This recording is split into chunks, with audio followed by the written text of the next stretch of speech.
Bonsoir et bienvenue amis supporters de l'Olympique Lyonnais et bienvenue chez WAM. OL Night System continue pendant le confinement. Le lien entre les supporters de l'Olympique Lyonnais et la chaîne continue. Et ce soir, on a la chance de recevoir une personnalité. Franchement, c'est une personnalité, je ne dis pas ça parce que je suis ravi de le recevoir, mais voilà, c'est un mec à part. Vikash Dorasso, mesdames, messieurs. Bienvenue à toi, Vikash. Salut. Ça va bien, mon Vikash? Alors, la première question un peu bidon, mais quand même, le confinement pas trop difficile, tu le vis bien, comment ça se passe? Ça va, il y a pire que moi évidemment. Hein, tu vois, c'est pas un moment cool. On a besoin quand même de signer un papier pour sortir de chez soi. C'est quand même incroyable. Et Oui, puis nécessaire. voilà. Donc c'est quelque chose que je n'avais pas prévu dans ma vie un jour de vivre et donc je suis en train de le vivre. Il y en a pour qui c'est beaucoup plus dur que moi. Donc évidemment, je vais pas me plaindre. Et puis je pense à nos mises au vert, à ces moments où on partait même parfois la Coupe du Monde. Un stage où bon, tu joues au foot, tu cours, etc., mais où tu es reclus et tu t'adaptes. Voilà, moi, j'ai mis en place des choses. Et puis, je pense souvent à. Il y a un film qui s'appelle Papillon, tu vois lequel, Oui, avec Steve d'accord. McQueen, et il n'arrête pas d'aller au cachot.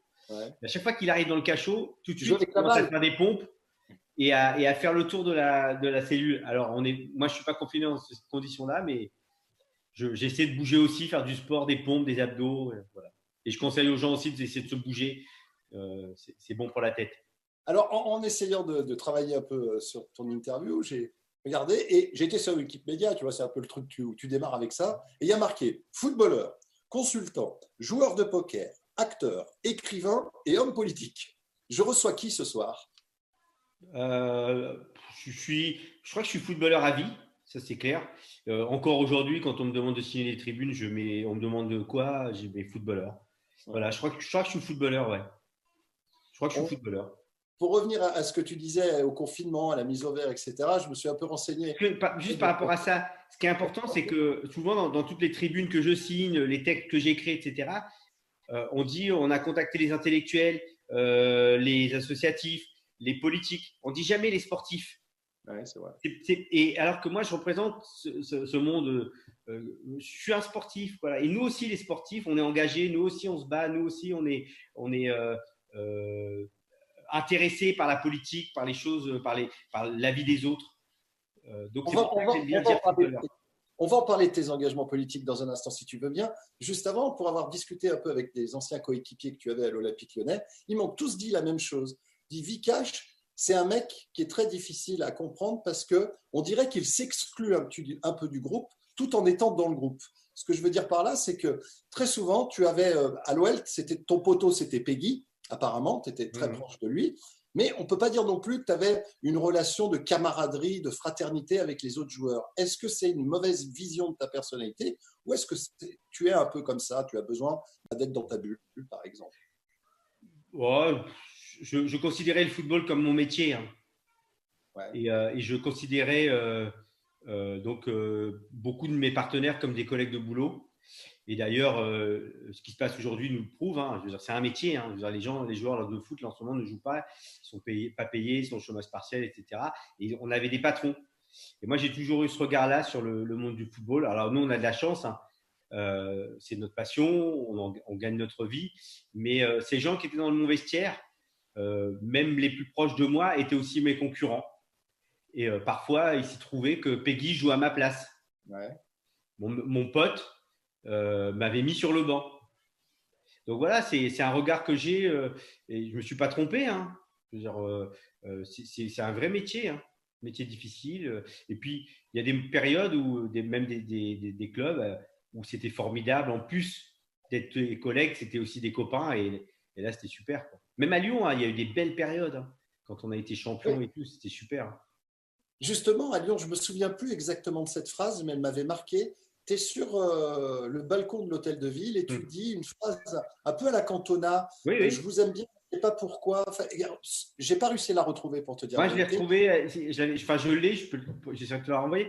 Je veux bien. Cantona a dit à Leeds, quand il est champion, il y a une chanson là-dessus d'ailleurs, Why I love you, I don't know why, but I love you. Et moi, j'ai dit, bah, moi, je vous aime et je sais pourquoi. Je partais à Milan. Quand j'ai décidé de t'inviter, j'ai fait évidemment un peu de com sur les réseaux sociaux. J'ai trouvé les supporters de l'OL un peu violents avec toi. Voilà, il a craché sur le club, etc., etc. Qu'est-ce que tu as à leur répondre? Est-ce que tu as le sentiment d'avoir été dur avec l'OL après ton départ? Peut-être, ouais, peut-être. Après, on change en vieillissant. C'est vrai que moi, j'ai tendance à partir et pas me retourner. Euh, c'est pas facile un départ, hein, pour un joueur de foot quand tu es resté 6 ans, 5 ans. Je pars à Milan. Euh, ouais, j'ai pas été formidable, hein, dans mon départ. J'ai peut-être un peu critiqué le club. Voilà, bon, je, je, je, je m'en excuse si j'ai, j'ai- j'ai blessé certaines personnes, qui sachent que je suis très attaché à ce club-là. J'y ai passé 5 ans, puisque j'ai passé une année aussi à Bordeaux. Ma fille, une de mes filles est née à Bordeaux, mais a vécu sa première année et ses premières années à Lyon. Et puis, j'ai gagné des grands titres. Je me souviens d'une fois, je rentrais chez moi au Havre, et au tout début de mon arrivée à Lyon, et puis j'avais dit à mes parents, je rentre chez moi, je retourne à Lyon. Ouais. Et c'était plutôt assez chouette, voilà. Et puis aujourd'hui, bon, je travaille à l'équipe, je commente le foot.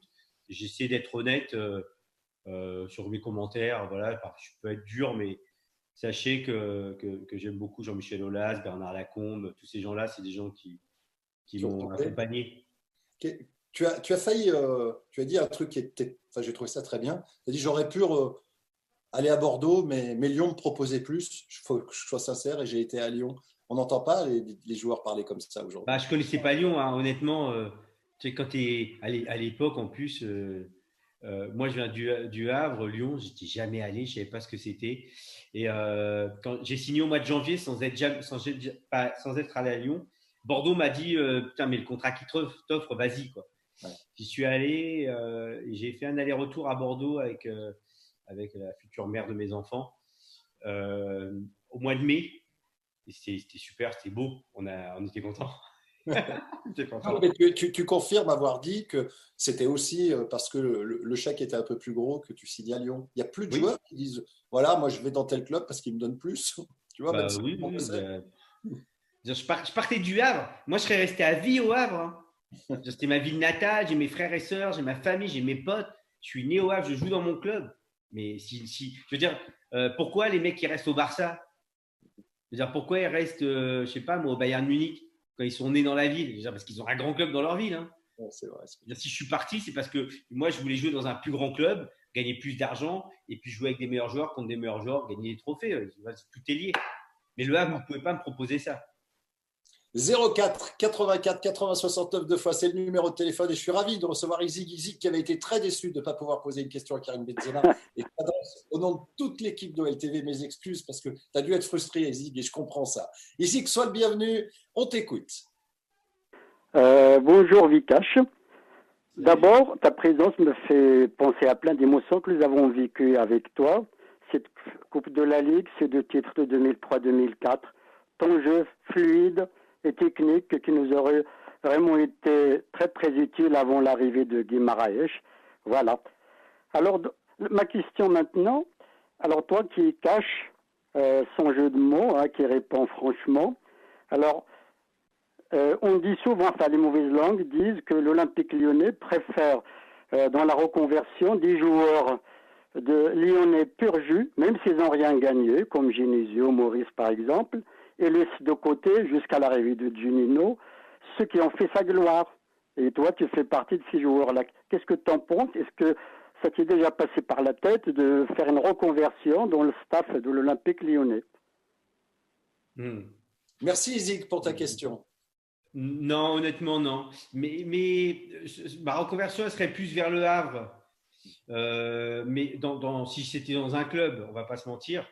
Après, maintenant, je vis à Paris, j'y ai pas pensé.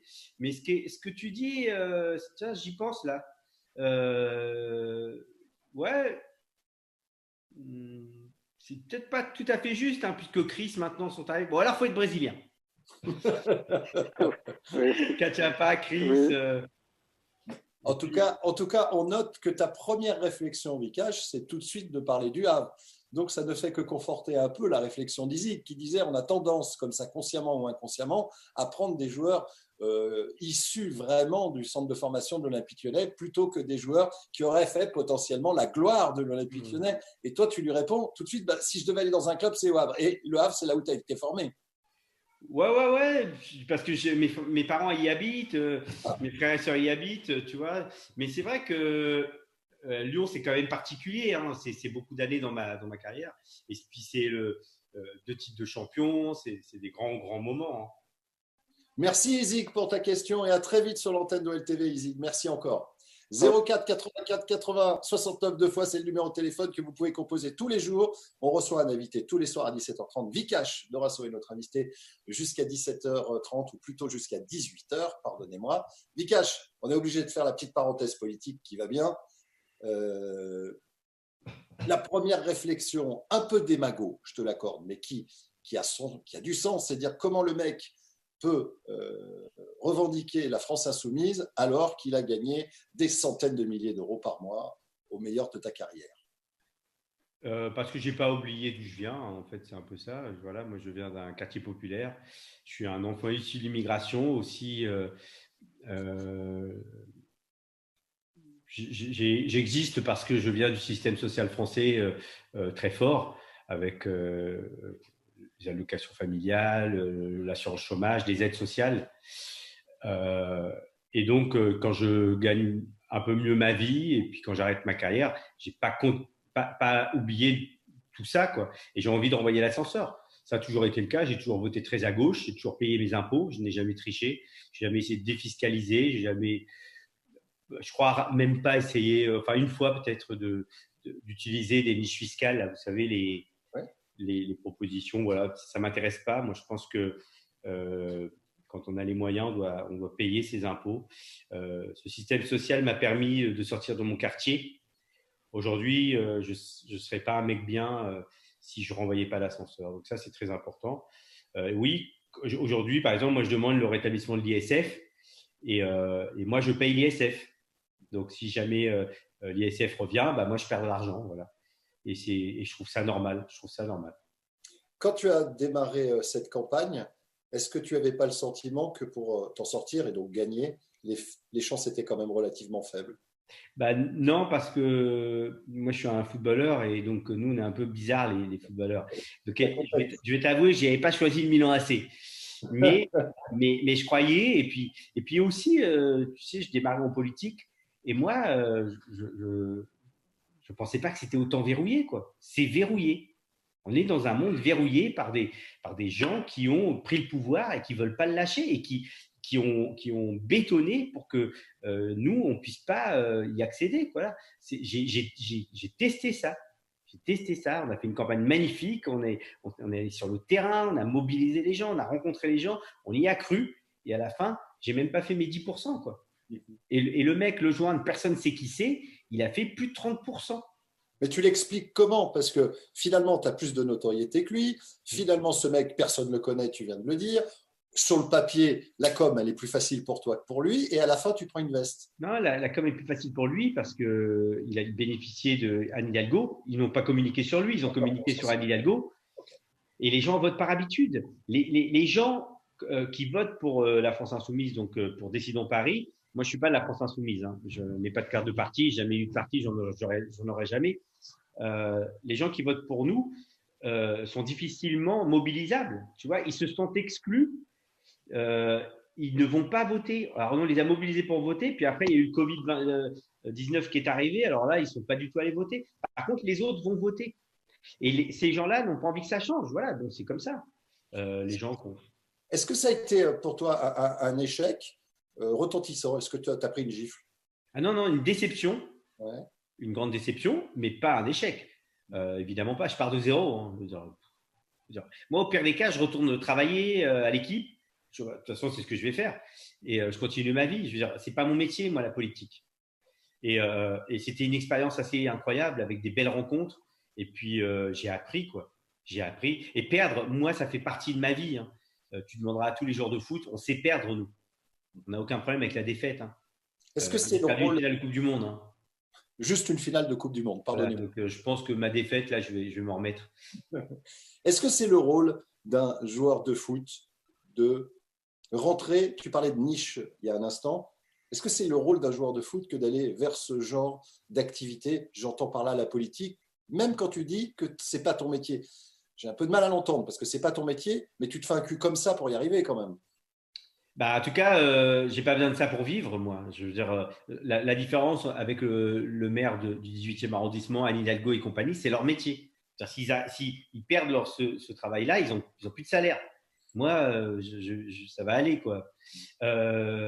Oui, je sais plus ta question là. C'est Non, tu disais, c'est pas la politique, c'est pas mon métier. D'ailleurs, si oui. jamais ça s'arrête, bah moi je ferai autre chose. Eux, Mm, peut-être pas. Mais quand même, tu te donnes beaucoup de mal. Je te dis sur Twitter, mm, tu t'es fait découper, quoi. Les mecs disaient, mais pourquoi vous accueillez Vicage Dorasso, etc. Parce que ça m'a fait de la peine. Tu vois, je dis, c'est exagéré. Il a Moi, la ça me jambe. fait pas de la peine de me faire découper. Ça me dérange pas. Ouais. T'inquiète pas. Je lis pas Twitter. Ça, c'est pas le truc qui m'intéresse trop. Je poste, hein, je fais vivre tout ça. Mais moi, j'encourage les gens à reprendre le pouvoir, quoi, parce que c'est notre vie qui est en jeu. Et moi, quand je dis que j'ai pas oublié d'où je viens, c'est qu'aujourd'hui, pour moi, ça va aller. Donc physiquement, je suis pas touché. C'est-à-dire, j'ai pas mal, j'ai pas faim. Par contre, dans les quartiers populaires aujourd'hui, je le savais, j'ai encore plus pu le voir pendant, pendant cette campagne et encore plus aujourd'hui avec le confinement, les inégalités se creusent. Dans ce moment de confinement, dans les quartiers populaires, c'est compliqué. Il y en a qui ne mangent pas à leur faim et qui ne mangeaient déjà pas à leur faim. Et cette crise sanitaire, écologique et qui se transforme en crise financière va toucher les plus fragiles, les plus précaires. Et c'est nous, moi, qui devons nous battre. Je sais que les sportifs, les footballeurs sont hyper mobilisés, le font. Ça, c'est pas assez. Je sais qu'ils créent des fondations, ils aident le pays d'origine, leur club d'origine, etc. Ils font plein de choses. Mais il y a un moment, c'est politiquement qu'il faut le faire, à mon sens. On va accueillir Jordan au 04 84 80 69 deux fois. Jordan, sois le bienvenu. Vicage Dorasso t'écoute. Salut Bart et salut Vikash, hein, c'est un plaisir de pouvoir lui poser une question. Alors, moi, ma Salut, question, c'était salut. salut, c'était de savoir pour quelle raison Bordeaux ne t'avait pas conservé. C'est une double question. Pourquoi Bordeaux ne t'avait pas conservé? Et je voulais également savoir si tu avais vraiment eu l'amour du maillot lyonnais, surtout après ton retour, parce que tu avais déjà dit que c'était plutôt pour un challenge sportif ou financier, et dans l'espoir de devenir champion, parce que tu avais été un petit peu jaloux quand tu étais à Bordeaux et que Lyon était devenu champion, parce qu'on savait aussi qu'il y avait quand même pas mal de conflits en interne dans le vestiaire, etc. Donc voilà. À Bordeaux, j'ai pas été extraordinaire, hein, on va pas se mentir. Après, il me restait 2 ans de contrat et l'OL me devait une grosse prime qui avait été reportée. Et donc Bordeaux n'était pas prêt à lever l'option. Et puis, ils m'avaient déjà payé 4 millions de francs en location. Ils n'étaient pas prêts à lever l'option et puis me payer mon salaire intégralement et la prime. Donc je suis revenu à Lyon. J'avais pas de proposition, à vrai dire, hein. Mais bon, j'avais un contrat à Lyon, moi, hein. Puis j'étais très content de revenir, à vrai dire. Et puis très vite, avec Paul Le Guen, le courant est passé. Il m'a fait comprendre qu'il était content de me voir. Il voulait à tout prix que je reste, il avait le projet de nous faire jouer tous ensemble, avec Juninho et Carrière, ensemble. Il l'a fait. Et puis, bon, moi, après, j'ai retrouvé le plaisir d'être à Lyon, de vivre à Lyon. J'adorais vivre dans le vieux Lyon. Et puis, ça se mesure comment, l'amour du maillot, voilà. Déjà, il y a beaucoup de joueurs qui embrassent le maillot, puis à la fin de l'année, quittent le club, hein, que ce soit à Lyon ou ailleurs. Je pense que ça Bon. n'existe plus et que ça, c'est du cinéma ou que certains l'ont, mais pas aussi nombreux qu'on pourrait l'envisager. Bah, l'amour du maillot, il s'accompagne souvent avec un gros chèque, hein. Ça te donne plus facilement envie d'aimer le club, hein. Je veux dire, C'est tellement triste ce que tu dis là, Vikash. Messi, il adore le Barça, mais il augmente son salaire tous les ans en menaçant qu'il va partir, hein. Tu vois, bon, Cristiano Ronaldo, c'est un peu pareil.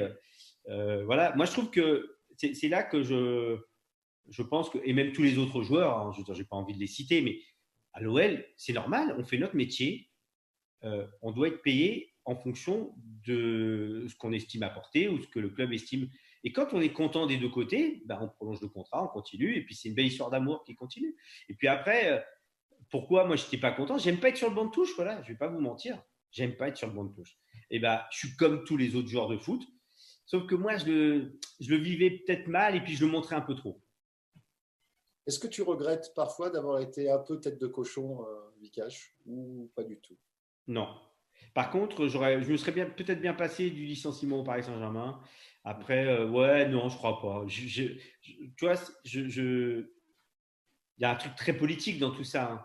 Je suis un salarié d'une entreprise et moi, je pense que c'est nous qui sommes la valeur. Ça rejoint Marx et mes combats. Je veux dire, aujourd'hui, là, techniquement, les joueurs de foot ne jouent pas. Eh bien, nous sommes tous au chômage. Je veux dire, il ne faut pas inverser la situation. Au LAS, s'il n'y a pas de joueur de foot, il n'y a pas de club. L'équipe, s'il n'y a pas de joueur de foot, il n'y a pas de journal. C'est les joueurs de foot qui créent la valeur. C'est les joueurs de foot qui sont importants. C'est eux qui créent le spectacle. C'est eux qui font le football. C'est Neymar qui est important. C'est Messi, c'est Sidney Govou, c'est Juninho. C'est pour eux qu'on va au stade. C'est pour eux qu'on va au stade. Ouais, mais vous êtes payé pour ça. On sera moins payé. mais c'est intéressant ce que tu dis parce que dans ce moment-là, aujourd'hui, la FIFA, moi j'aime bien discuter de tout ça, la FIFA qui ne possède rien quand même. La FIFA n'a rien, c'est un bout de papier, elle organise le foot. Elle ne possède pas de stade, pas de pays, pas de continent, pas de joueurs. Et c'est elle qui se fait du blé. Il a les clés du coffre, la FIFA. C'est elle qui se fait du blé. Ouais. Et ben les joueurs aujourd'hui, ils peuvent reprendre le pouvoir. Ils peuvent dire, nous, maintenant, on va organiser le foot. Mais ils ne le feront pas. Mais t'as pas peur de te griller, Vikash, en balançant des trucs pareils, dire les mecs disent mais il est fou, le complot est partout pour lui, machin. Je l'entends ça aussi sur toi. Ça, c'est pas du complot. En fait, pas pour le coup, non, mais on parle souvent que tu avances la théorie du complot sur plein d'autres choses. Pas sur ce dossier en particulier, pas sur cette conversation, je l'entends. Mais c'est peut-être difficile à entendre pour un certain nombre de gens, ce que tu dis. Oui, mais c'est la réalité. En fait, ça, c'est la lutte des classes. Hein, c'est Marx. Hein. C'est pareil pour les agriculteurs, pour le mec qui travaille à l'usine. Je veux dire, qui est la production, les moyens de production, etc. Voilà, moi, je pense que les joueurs de foot, je veux dire, quand Messi prend un carton rouge et insulte sa fédération d'Amérique du Sud en disant qu'ils sont corrompus, etc., et ben derrière, il se fait taper dessus, quoi. Messi, il prend 3 jaunes et tout, il s'excuse. Alors que c'est lui, le patron. C'est lui, le meilleur joueur du monde. C'est ça qui est incroyable. À quel moment tu as senti que tu étais quelqu'un comme ça de remonter par rapport à toutes ces injustices vraies ou fausses que tu dévoiles ici? En tout cas, c'est ce que tu pensais. Là, je ne dévoile pas d'injustice. Hein. Quand tu dis que c'est un tel qui fait le business et en définitive, c'est l'autre qui récupère les marrons du feu, j'appelle ça de la justice, moi. Non, je dénonce le système capitaliste, libéral, néolibéral. Le football est un exemple très fort de libéralisme ou néolibéralisme qui marche sur la croissance. Oui, mais ça fait vivre à l'OL, par exemple, ce système dont tu parles, que j'essaye pas de défendre, j'essaye de comprendre ce que tu expliques. Ça fait vivre aussi, pas que les joueurs, ça fait vivre 500 salariés à l'Olympique Lyonnais, 500 mecs ou femmes.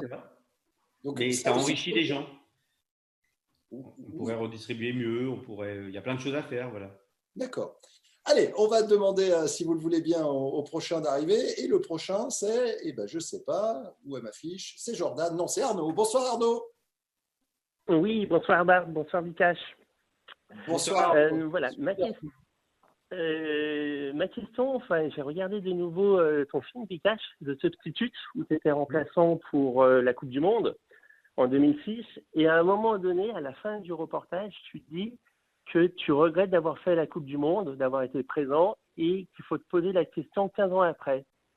Et ben voilà, maintenant on est 15 ans après, je voulais savoir si tu regrettes de nouveau d'avoir fait la Coupe du Monde ou pas. Merveilleuse question, je te remercie. Je sais pas si je le dis comme ça. En tout cas, non, je regrette, c'était fabuleux, c'était extraordinaire. Mais ce qui est marrant, c'est que comme ce film était une sorte de… c'est en temps réel et c'est une fiction, donc c'est un montage. Il n'y a pas les moments joyeux, les moments où je dis c'est formidable, etc. Parce qu'il y avait aussi ça. Mais ce qui était intéressant, c'était de montrer ma condition de remplaçant et de vivre mal un grand événement que j'avais envie auquel j'avais envie plus de participer. Évidemment, aujourd'hui, c'est un énorme regret de ne pas avoir été champion du monde. Et c'est une immense fierté d'avoir joué cette Coupe du Monde avec des très grands joueurs, d'être allé en finale, d'avoir vécu ça. C'est pas du tout ce qu'on ressent pendant le film. Ouais, mais il me pose la question aujourd'hui, sur longtemps après.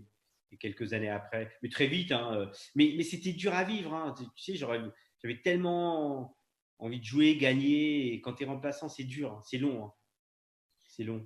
Forcément. Mais ça fait partie du jeu. Hein, ça fait partie. Et on a tous été des très bons remplaçants. Hein, c'est pour ça qu'on est allé en finale aussi. Hein, parce qu'on a été solidaires tous ensemble. J'étais avec Sydney. Sydney était en face de moi il y avait Boumfong qui était à gauche, Sydney en face. On a été assez solidaires. Sydney a un peu plus joué. Il a même joué en finale, je crois. Je crois qu'il doit rentrer. Au dernier moment, il ne rentre pas. Ah, peut-être. Il faudra lui demander, mais je crois que c'est ça l'histoire. Merci beaucoup pour ta question, camarade. Merci, puis merci Vikash aussi pour ton accessibilité. Quand tu jouais à Lyon, c'était facile de communiquer avec toi. Voilà. Merci, c'est cool. Vikash, on va terminer cette émission par une petite interview parce que la demi-heure est passée très vite et c'est très bon signe, ça veut dire que tu as été pas mal. On va terminer cette interview par une petite interview confinement. Justement, je vais te poser 2-3 questions et tu vas essayer de me répondre en ping-pong si tu veux bien. Qu'as-tu appris sur toi, Vikash, depuis le confinement? On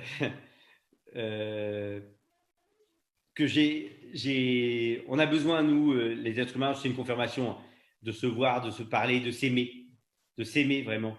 C'est vraiment ça il va falloir faire aimer les autres. C'est tellement important. Que vois-tu de ta fenêtre depuis le confinement?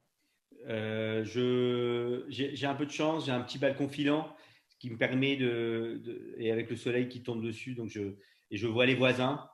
Et les voisines aussi ou pas? Ouais. Bah, il y a des voisins, des voisines. Puis surtout, je me rends compte que où j'habite, à Paris, les gens qui ont les moyens sont partis. Et il ne faudra pas compter sur eux pour s'en sortir, quoi. Je veux dire, ils ont fui, ils sont partis dans les maisons de campagne. Tu leur en veux? Bien évidemment, évidemment, parce que chacun, c'est un moment où il va falloir être solidaire, être costaud.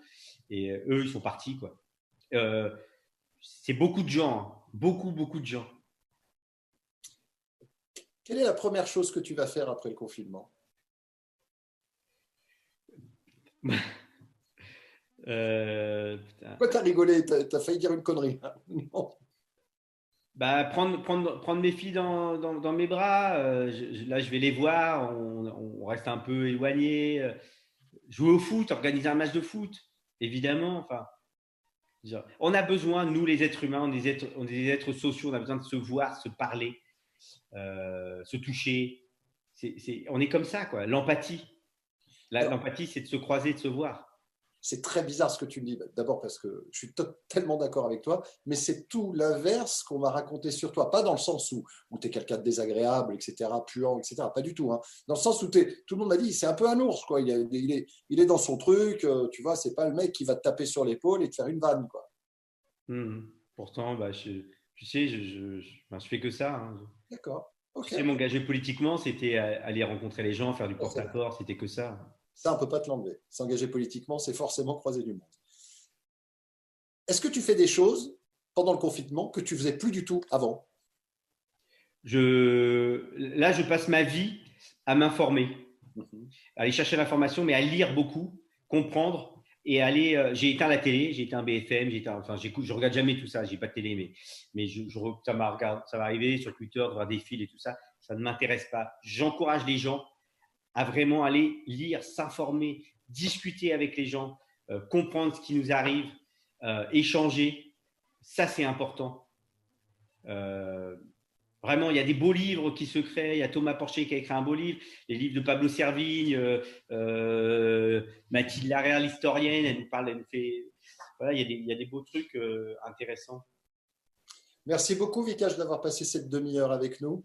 Et puis, au plaisir de continuer cette conversation autour d'un demi, si tu veux bien. Merci pour l'invitation. Et j'embrasse tous les Lyonnais et l'OL. J'espère que l'OL va faire la Ligue des Champions. Ce sera super. J'espère aussi, mais il va se passer tellement de choses encore. En fait, tu te rends compte que moi, je suis peut-être un peu plus les médias que toi. Tu te rends compte que personne ne sait rien et que tout le monde l'ouvre. Donc, c'est un peu emmerdant, quoi, quand même. Oui, ça c'est clair. Bonne soirée, Vikash, et merci. Ciao, à plus.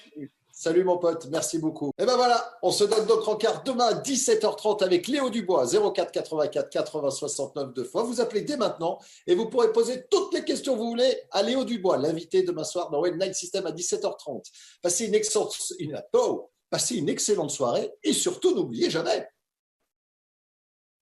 l'Olympique Lyonnais est une formidable raison d'être heureux les gars, formidable. À demain.